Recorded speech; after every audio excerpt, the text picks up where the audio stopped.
নমস্কার। কলকাতা আন্তর্জাতিক পুস্তক মেলায় মান্দাজ থেকে থাকছে ভিন্ন স্বাদের ৪টি বই আমার লেখা। একটি হলো একান্নবর্তী। ঘটিবাড়ির ৫১টি পদ আমার মা, শাশুড়ি মা, ঠাকুমা, দিদিমা এদের হেসেল থেকে হেসেলের নানা রকম গল্প এবং সেসব পদ নিয়ে নানা রকম ছোট ছোট ঘটনা নিয়ে একান্নবর্তী। আমার দ্বিতীয় বই হলো প্রফুল্ল রসায়নী।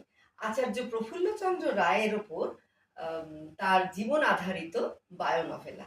আমার তৃতীয় বইয়ের নাম হলো প্রবাদের খইচুবড়ি। বাংলার লোকায়ত সংস্কৃতি হলো বাংলার প্রবাদ প্রবচন এবং বাগধারা। এমন প্রায় শতিনেক প্রবাদ প্রবচনের ছোট ছোট লোকায়ত গল্প নিয়ে বই হলো প্রবাদের খইচুবড়ি।